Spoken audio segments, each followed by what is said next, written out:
بسم الله الرحمن الرحيم الحمد لله رب العالمين وصلى الله على محمد وعلى أهل بيته الطيبين الطاهرين. السلام عليكم ورحمة الله. Surah Saad, verses 21 through 26. Allah subhanahu wa ta'ala says,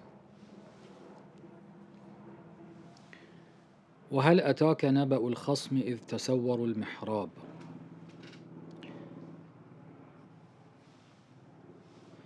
And has the news of Al-Khasm come to you? Okay, I'll break that down. Waw is and, wa, and. Hal has ataka come to you? Naba means the news, the information, the story. Al-Khasm. Khasm are two people that have a dispute between them, an argument between them. They're opposing each other. Al-Khasm. Has the news of the Khasm come to you? إِذْ تَسَوَّرُوا الْمِحْرَابِ. The time that they climbed up the mihrab. Mihrab in our culture today refers to the area where the imam of the congregational prayers leads prayer, or maybe in some contexts a broader meaning of where a person performs their prayer. So it's related to prayer, and because of that, many of the mufassirin, many of the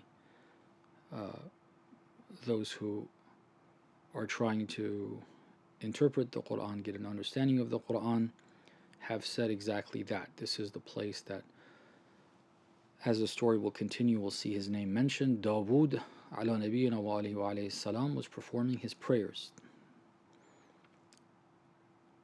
Khasm, two parties that were disputing one another. They had a dispute between them. They climbed the mihrab. I'm not sure of that.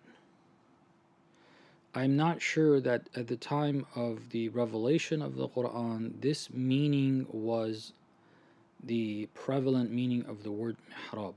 Because literally, mihrab comes from the word harb. Harb is war. And it's either where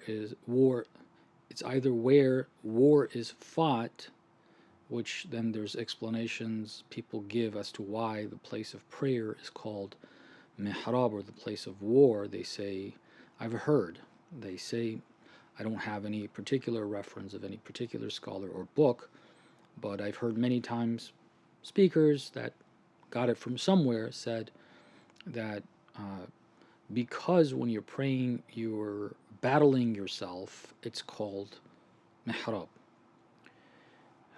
Whether that explanation is accurate, it isn't. I'm not suggesting that. I'm just telling you what I have heard, but it was to give a reference that those who consider the word mihrab to mean the place of prayer, at least some of them suggest that while the word currently refers to that, literally it has a different meaning. So perhaps al-mihrab does not refer to the place of prayer of Dawood. Perhaps the literal meaning is intended. In fact, that should be the case unless some clear evidence is provided that at the time the word mihrab had a different meaning. I have not done that research up to this point. If I get clarity on that, I will. I looked it up and I didn't find any discussion the way I would like it to be, meaning, again, explaining what the word literally means and showing that at the time of revelation the word meant that. Later on, currently for sure, the word has the meaning of the place of prayer. But whatever it is, wherever it is, whether it's a location, that's clear. okay, a place for something, either a place related to war, literally, or a place of worship of Dawood, as we will come to say. But however way it was elevated because it says إِذْ تَسَوَّرُوا, the time that they climbed, so it needed climbing,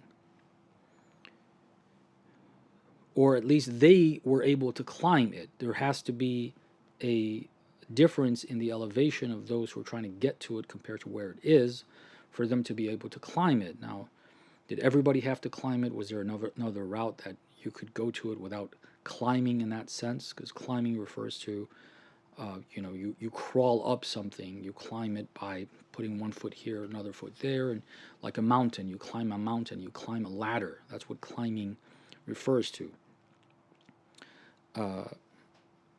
But if there is a path that you gradually, through a slope, get to that location, it's not literally called climb unless we're again referring to that change in elevation. Like climbing a mountain usually takes slopes. You don't do rock climbing, but I think climbing a mountain is called climbing a mountain because it involves that type of activity. And if it's just walking on slopes, I'm not sure if that would be called climbing a mountain.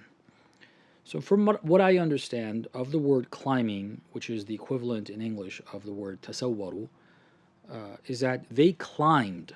There was an elevation difference, and the way they approached Dawood was by climbing to that place where Dawood was. Dawood was in the mihrab, in whichever meaning of the word we want to take. It's that location that's either related to war or related to prayer. إِذْ دَخَلُوا, now continuing to the next verse, verse 22. إِذْ دَخَلُوا, when they entered عَلَى Dawood, the khasm, the ones who had a dispute, they entered upon Dawood, فَفَزِعَ مِنْهُمْ, and when they did, he got scared, he was startled, I would say. He didn't expect them.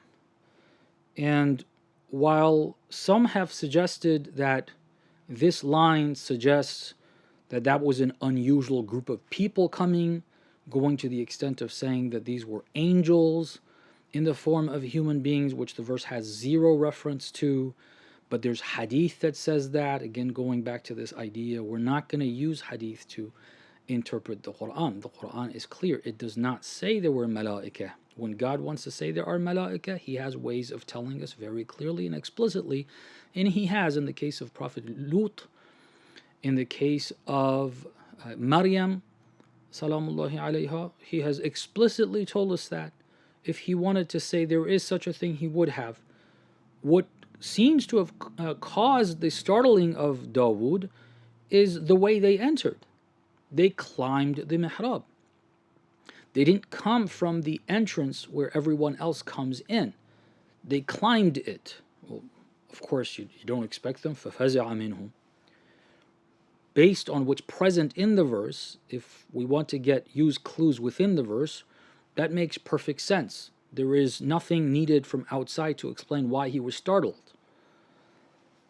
قَالُوا لَا تَخَفْ. They said, we're not here to hurt. We didn't do this because we're here to cause any issues. Don't be afraid. This is who we are. خَصْمَانِ. We are two khas. We have a dispute here. بَغَى بَعْضُنَا عَلَى بَعْضٍ. The initial thing is some of us have rebelled against the other. That's what baghi means. When you transgress is another term used in English. Rebelling is where you... it is, baghi is used when you're talking about governments and a people violating the governance of the ruling party or people. That's called a rebellion. Okay, they don't respect the right to rule of those who are ruling. There's a transgression I think is better to use here since we're talking about two parties only and it's not governance. بَغَى بَعْضُنَا. Some of us. In other words, there's two parties, so one of them They don't say which one, because that's where the dispute is. One claims that the other has transgressed, the other claims the opposite. بغى بعضنا على بعض. Some of us have transgressed upon some. فاحكم بيننا. So that we have a dispute. He says, I'm right. The other says, no, I'm right. So, احكم فاحكم. Therefore, you need to judge بيننا, between the two of us, بالحق, with the truth. We want to know what's right here. Okay. ولا تشطط. In the translation, it says, do not transgress. I didn't look at the word. I didn't. Inshallah, at some other point, maybe I'll look up the word. But for the purpose I'm reading this, I want to get to something in this story. I don't need, for that purpose, every single word. This has to do with what they're requesting, that they want a just judgment, and they want him to guide them to the correct path, how they should behave in their relationship. وَلَا تُشْتِتْ, the translation said that don't don't oppress us, or don't transgress, don't violate our rights, don't give a judgment that goes against the truth, basically. So judge based on the truth and not the opposite. وَلَا تُشْتِتْ. I haven't checked it. It sounds about right, but I can't say that for sure until I look it up. But again, I'm going to continue because that's not the area that I'm stressing on and I'm trying to elaborate here and discuss. Now, what is this dispute? It says, Inna hadha. One of them starts to speak. Inna hadha akhi. This person is my brother. Lahu tis'un wa tis'una na'jah.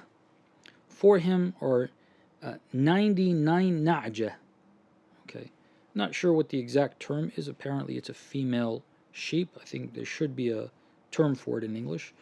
I know what, apparently this is the Arabic of it. I know it in another language, but in English I can't think of what it's called. A female sheep. وَلِيَ نَعْجَةٌ وَاحِدَةٌ. And I have one female sheep. فَقَالَ أَكْفِلْنِيهَا. Now the person who has one says, the brother of mine who has 99 told me, أَكْفِلْنِيهَا. Okay. Kifala is to take care of something. All right. It doesn't mean to own something. Kifala is to take care of something. He says, give me the care of your na'jah, the one who had 99. He said, let me take care of yours as well. أكفلنيها. وعزني في الخطاب. And when he was speaking, he spoke harshly. He spoke in not a very respectful manner. In other words, he was being forceful. He was demanding. It's mine. He says, but he didn't say, it's mine, give it to me. They both are clear. He has 99. I have one. And he's taking care of 99. He's pushing me to let me take care of that one as well.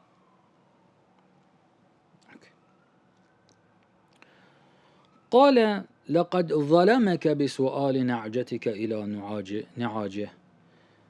قال clearly is Dawood. It's Dawood. Why is it clear? Because before that, God had made reference to Dawood before the verses that I was reading. In the verses currently, we haven't heard his name. We're going to get to it before we get to I clearly see it in the last verse, verse 26. We're going to get to that. It's Dawood. There's no doubt it's Dawood. قال. So they asked him, the one who they went to for judgment, who we know is Dawood, and we're going to get to that as well. We're going to see it in the other verse, verse 26. He says this, his judgment is this, لَقَدْ, verily, certainly. So he asserts this. ظَلَمَكَ, he has transgressed against you. How? بِسُؤَالِ نَعْجَتِكَ إِلَى نِعَاجِهِ, by asking for your na'jah to be added to his na'jah. وَإِنَّ كَثِيرًا مِنَ الْخُلَطَاءِ لَيَبْغِي بَعْضُهُمْ عَلَى بَعْضٍ. And then he says, verily, many of those who are intertwined. Khalt is for two things to get mixed up. Okay, things are mixed. I said intertwined because in English, I'm not sure, but I don't think getting mixed up is as a positive thing. Khulata means their things are uh, intertwined with one another. They are together. Okay. It doesn't say shuraka. Doesn't say that they are uh, jointly or they have shared ownership. One belongs to one, 99 belongs to the other, but they get intermixed. Okay. It says in kathiran, you, the one who or the person who is speaking, Dawood, according to these verses, is addressing him. He says the other, your brother has transgressed against you, wanting, demanding, in the way he did, that you give him the one that you have. And then, إن كثيرا من الخلطاء, many of those who have their belongings mixed with one another, لا يبغي بعضهم على بعض, they transgress, some of them, against others. إلا الذين آمنوا وعملوا الصالحات, except for those who have faith and عملوا الصالحات, they perform good deeds. In other words, they don't just say we believe or have a little bit of faith, just enough so that internally they know there is a God, but that they have enough faith where that reflects in their actions. They are not willing to do what God is not pleased with. People like that, yeah, they're not going to transgress against one another. Why? Because they're not going to do what God says is wrong. That's the exception. Everybody else, many times, yeah, sure, there are times where non-believers don't transgress against one another, but not because they're not capable of it. The conditions, that God didn't create conditions for one to transgress against the other. But except for those who believe, many times it occurs that one party or both, بعضهم على بعض, some transgress against the others. And then after saying, except for those who believe and perform righteous deeds, he says, وَقَلِيلٌ مَا هُمْ, and little are they.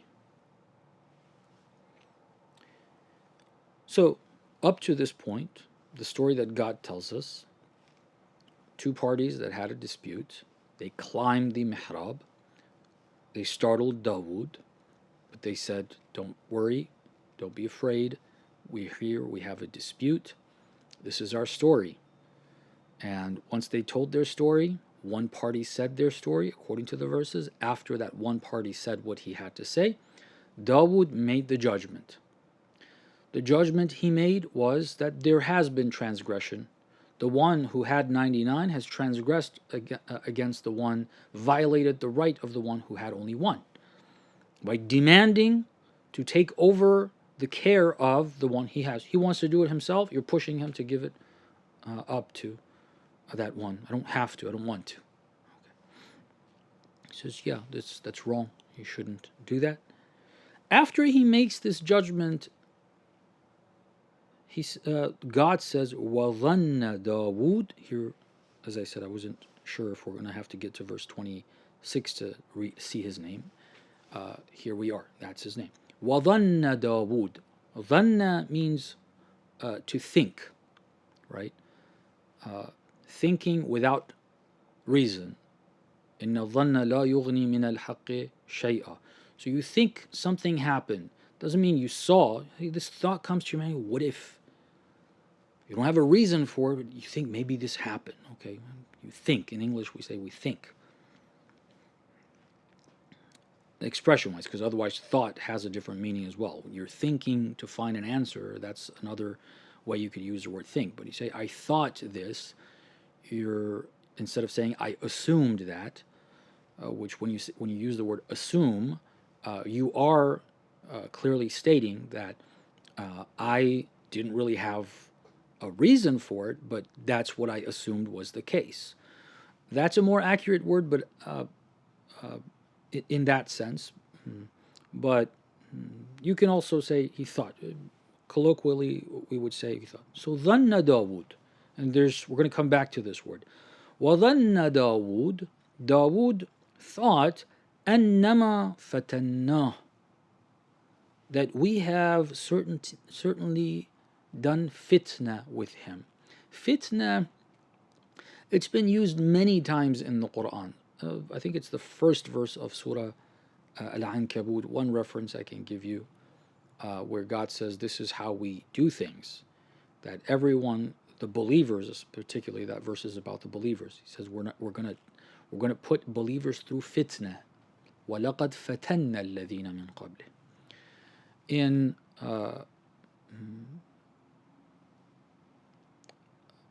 other verses, وَالْفِتْنَةُ أَكْبَرُ مِنَ الْقَتْلِ, a completely different usage of the word, meaning a different context that the word is used. I'm not trying to say it has a different meaning. When you look at all the different meanings, because I've heard so many different explanations as to what the word fitna means. For example, some have said, it means to test, trial. Okay, and if you use it in that, if you want to consider that the meaning of the word fatanna, that he's tested him, it doesn't really make sense. And what does make sense is it is a test, but that's not what the word explicitly is referring to. It is putting a person in a situation where things are not clear.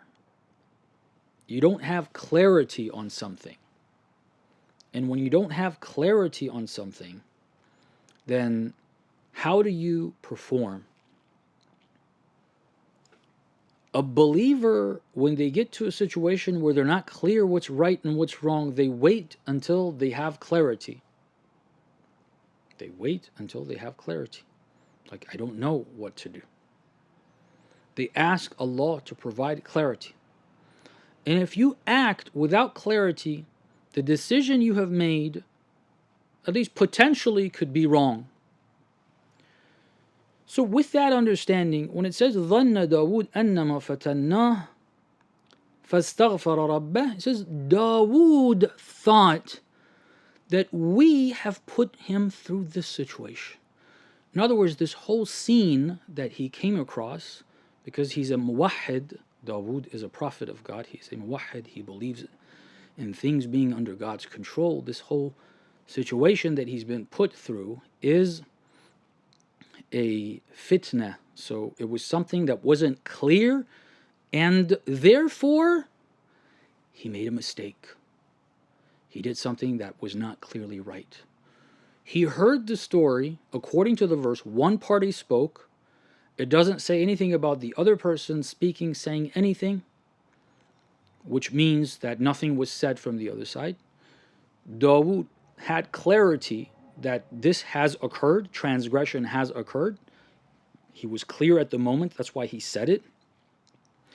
After saying and making the judgment, he had second thoughts. ظَنَّ دَاوُود أَنَّمَا فَتَنَّاهُ. Oh my God, this was a fitna. What if I did this? What happens? What does he do when he thinks that way? فَاسْتَغْفَرَ رَبَّهُ. He did istighfar. He asked for forgiveness. He said, God, I don't know. Forgive me. Remove the shortcoming that I have. وَخَرَّ رَاكِعًا. He fell in. Ruku' is to, it's not a physical position, right? The physical position is a gesture to the meaning of ruku'. Raka'a is to bow to God.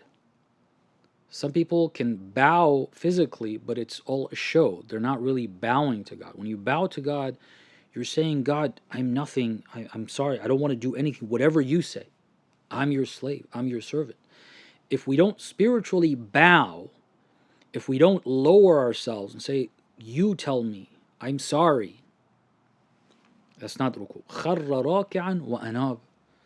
And he was repenting. Then the next verse, God says, فَغَفَرْنَا لَهُ. Then we did ghufran. Ghufran is removing shortcomings, all right, removing deficiencies. He felt a deficiency when he saw, after making the judgment, when he made the judgment, he was clear. That's why we just asserted that. Afterwards, he thought, what if I was wrong? That's what the verse literally says. Dhanna. Now he thinks this whole thing maybe was one of those situations. Did I do what's right? And he asked for his shortcoming to be overcome, to be forgiven. God says, فَغَفَرْنَا لَهُ. We did ghufran. We removed the shortcoming. فَغَفَرْنَا لَهُ ذَلِكَ. The thing that he asked for, the shortcoming that he asked to be forgiven of, that he thought that it was a fitna, something that was not clear, and he made a judgment without clarity, without reason, and therefore it's not a just judgment. And then God says after that, praising Dawood, وَإِنَّ لَهُ عِنْدَنَا لَزُلْفَى وَحُسْنَ مَآبٍ. We, with us, his position is a great rank. That's what Zulfa means. وَحُسْنَ مَآبٍ. His end is a good end. We have decreed that Dawood is going to end up good. He's progressing in a positive direction. That's what that's what God's decree on, and his taqdeer of his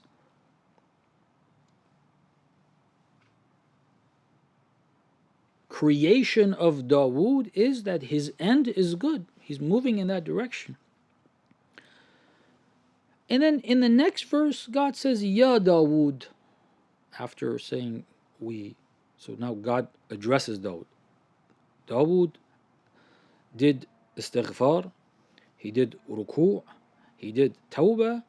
God tells us we accepted his istighfar for what he asked for, and then he told us the position of Dawood with Allah and what his decree of and his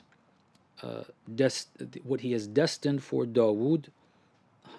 He mentioned that to us. Now he tells us what he told Dawood after that process of repentance and asking for ghufran and God giving him that.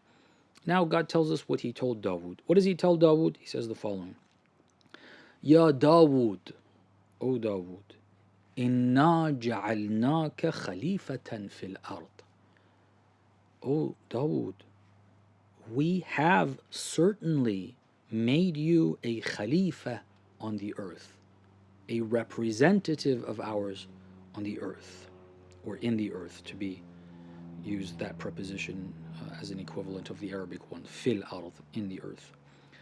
Fahkum, therefore, since we have made you a khalifa, as a result of that, this is an order to you. Fahkum bayna an-nasi bil haqq. This is a divine decree. With the haqq, you or make judgments between people with the haqq, based on the haqq, based on the truth. Make true judgments, true in terms of the boundaries of rights, what right each individual has, and in terms of the application, complete haqq. Okay, there's a time where we know the rule, but in terms of application, is this person telling the truth, or the other person telling the truth? God says, my command to you is uhkum bayna an-nas bil haqq, with the truth completely. Have the correct understanding of the regulations of haqq and batil, what's right, what rights does one have over the other, what the laws are based off of which a person is considered to be violating the right of one or the other. We can't make up our own laws and assume that I have this right over the other. And then God says he forbids him of something. He says, وَلَا تَتَّبِعِ الْهَوَى.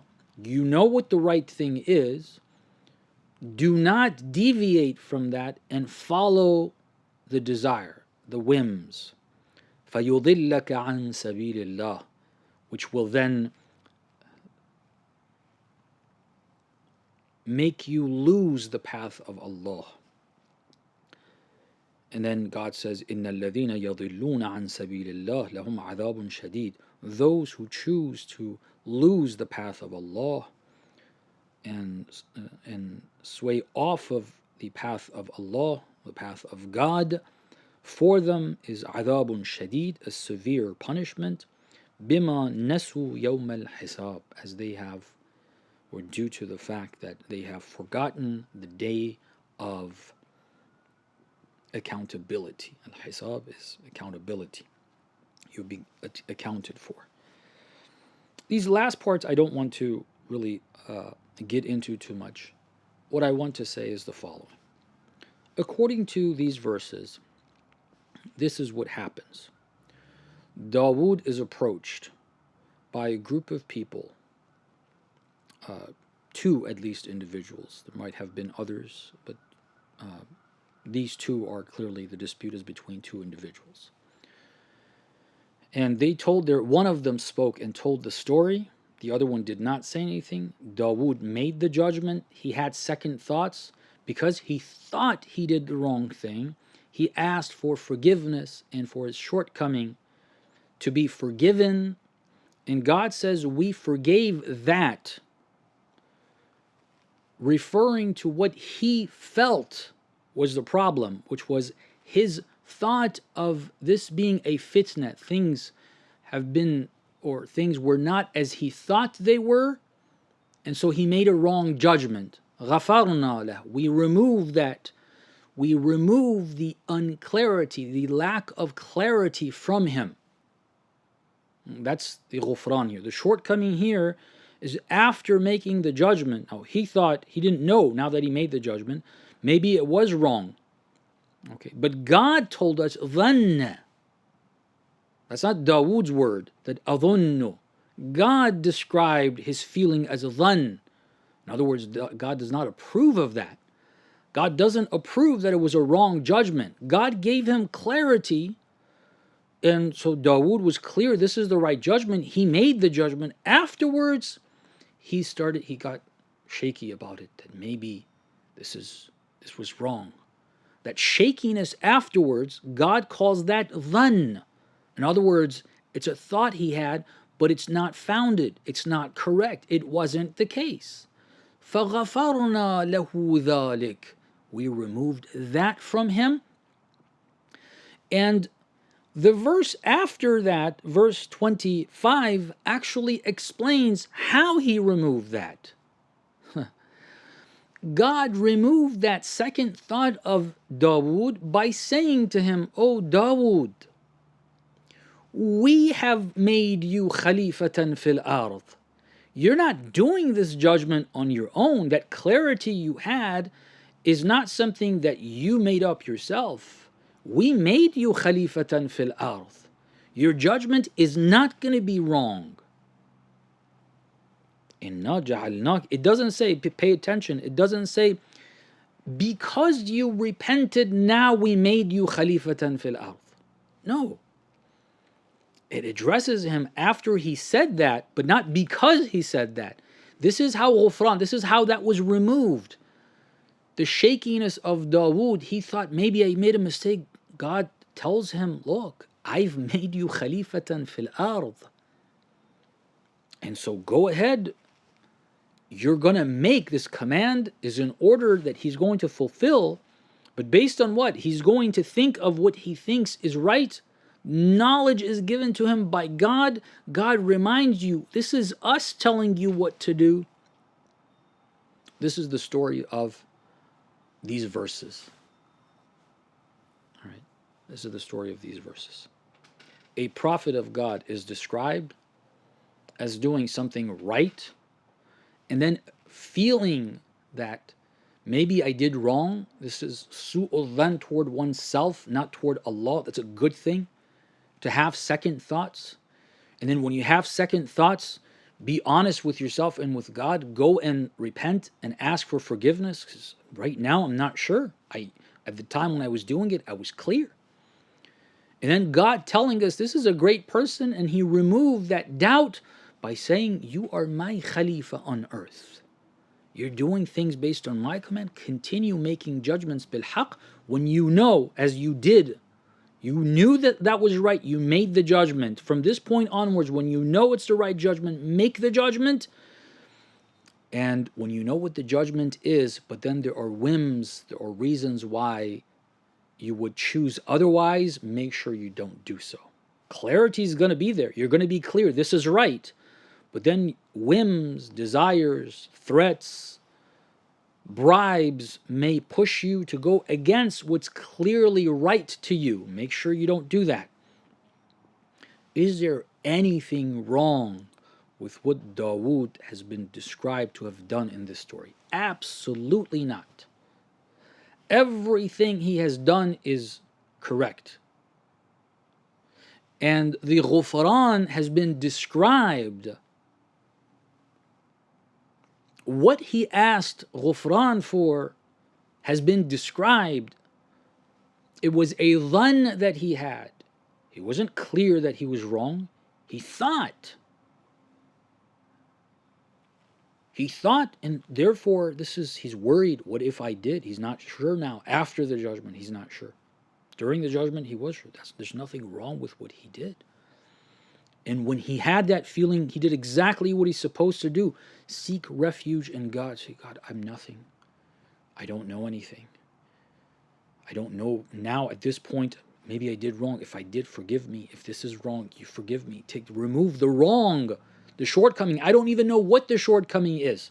God says we removed that from him. The dhan that he had, we removed that from him by telling him, Ya Dawood, inna ja'alnaka khalifatan fil ard. Everything here that God tells us about what Dawood did is perfectly right, 100% right. As he said, وَإِنَّ لَهُ عِنْدَنَا لَزُلْفَى وَحُسْنَ مَآبٍ.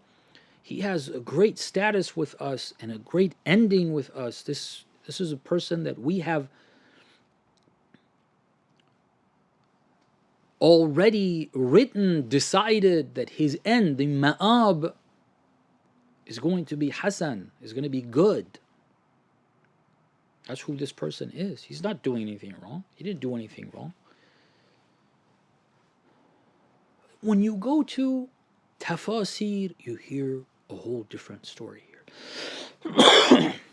Some of the best of the mufassirin have said things that are completely irrelevant to the verse. For example, saying these were malaika that came. What the heck does this have to do with malaika coming? Because they startled Dawood, and this shows it was an unusual situation. And the ahadith say it was malaika, but the ahadith are wrong. But this part of it is right because of these signs. What in the world is this? Or using another hadith to say, there's a hadith that is referenced from Uyuna Akhbar al-Rida. Salamullah wa salawatuhu alayhi wa ruhi lahu al-fida. May my soul, my entire existence be sacrificed for Imam al-Rida, the lovely Imam of ours. Whatever he says is from Allah, divinely guided. But a narration claims that Imam al-Rida said something about this story that is absolutely wrong. Therefore, Imam al-Rida never said that. Sheikh al-Saduq, may Allah bless you, you put a hadith in your book that is not correct. Because it goes against the Quran. The Quran told the story fully. And it has every detail that shows us what Dawood did was entirely right. Everything about it is right. The description God gives us about him, the praise he gives of Dawood tells us that he didn't do anything wrong. Yet that hadith suggests that no, the verse says, oh, he made a judgment before he heard the other party. This has been responded to in the verse. God says, يا داود إنا جعلناك خليفة في الأرض فاحكم بين الناس بالحق. Dawood's judgment is not that type of judgment, and this has been said to us in other accounts. Those accounts are acceptable because they conform with this verse. God gave this to Dawood, which was that he was to make judgment based on his divine knowledge. If they came to him as with a dispute, he was supposed to make the judgment based on his certainty, which was given to him by God. He didn't have to hear the other party. He is the judge that is supposed to make the judgment when God gives him the judgment. He didn't do anything wrong. He had that clarity. He said it. As a prophet of God, he had that clarity. And he gave his judgment when he was clear. Afterwards, he had a second thought. That's what the verse says. And it doesn't say. God describes that thought of his as dhann. He doesn't say it's right, like he actually made a mistake here. He says he thought he made a mistake. He thought it was an unclear situation, while at the moment he was clear on it. But the hadith suggests otherwise. This is a clear example, I want to say, of what we're trying to do here, and we think we all need to, Muslimin need to read the Quran. This is definitely 100% the word of God. The narrations, God knows who was sitting there, heard what from Imam al-Rida, told the other person what they understood of this, and then how that narration went. And we want to use that to go against what this verse is clearly saying. And then trying to go through hoops to make our theological views of prophets make sense and say, okay, he did something wrong, but this was an unusual condition. It was malaika, it was not people. It's not a real story where people go for judgment. God disguised malaika as people and sent them there. It wasn't a real thing that had happened between them. They just, God told them kind of to make up that story, and then he make a wrong judgment, feel bad about, and then try to say, well, that wasn't a mistake because it wasn't this realm. What in the world are we doing here? The verse is clear. The verse tells us he didn't do anything wrong. It tells us of his judgment and then of his thought, and then God confirming to him that you are my Khalifa and your judgments are bil haq. Just make sure when you have the clarity, don't allow the hawa, the whims, desires to go against the clarity I give you of what the judgment is. Prophet Dawood was not supposed to make judgments based on, ask, what's your proof here? What's your proof there? He wasn't supposed to do that. It's not like our prophet. Our prophet made judgments as far as we've been told. I haven't done thorough research on this. Let me preface this part by that. What I have heard from numerous scholars and references is that the prophet only made judgments based on bayyina and yameen. Provide witnesses. If you're not providing witnesses, the other person takes an oath that he didn't do this. It's over. Okay. I have not personally done a research to know that is the only way the Prophet made judgments. Okay, I don't know. We do have hadith that the 12th Imam is going to make judgments the way Dawood did, which means he's not going to ask for that. He's going to know what's right and wrong. Not that the Prophet didn't know. The Prophet knew, but he was supposed to make judgments based on bayyina and yameen, based on testimony of witnesses and the oath of the other person saying that I didn't do it. One or the other, it's a process. I don't want to get into that. We are told the 12th Imam is going to make judgments without that, with his own knowledge, the way Dawood did. It's clear Dawood made judgment based on divine knowledge that was given. That's what he was ordered to do. And this verse tells us, you're khalifatan fil ard. This is a different type of rule that Dawood had. The same way that the governance of Sulaiman was different. He had jinn working under him. That's a very different type of governance and rule these two prophets had, one way or the other. The way the birds in the mountains, as the verses say, their relationship with Dawood, which we'll cover in another session when we get to those verses. This is not a normal thing. So to say, oh, that hadith says he didn't hear the other side. Did God say he was supposed to hear that in this verse? No, he didn't. Did God say his judgment was wrong? No, he didn't. He says Dawood felt that it might have been dhanna. So he repented. And God removed that doubt from his mind by saying, Ya Dawood, you are my Khalifa. I got you. I'm guiding you. فَحْكُمْ بَيْنَ النَّاسِ بِالْحَقِّ. That hadith goes against this verse. It gives us a description of the story that goes against this verse. And therefore the hadith is not acceptable. It is completely unacceptable. It is not the case that Imam al-Rida said that. That narration is invalid. Imam al-Rida never said that. Whatever he said in that session, if there was such a session, and the Imam said things, and whoever was there heard something, it was not this. Whatever he said, Ruhi lahu al-fida, may every drop of my blood be given to him and spill for him. He did not say this. Why? Because the verse says, literally, what we explain, and that hadith says something opposite to this and claims that the Prophet did something wrong, whereas the verse clearly suggests, says explicitly, no, that is not the case. Walhamdulillah Rabbil Alameen.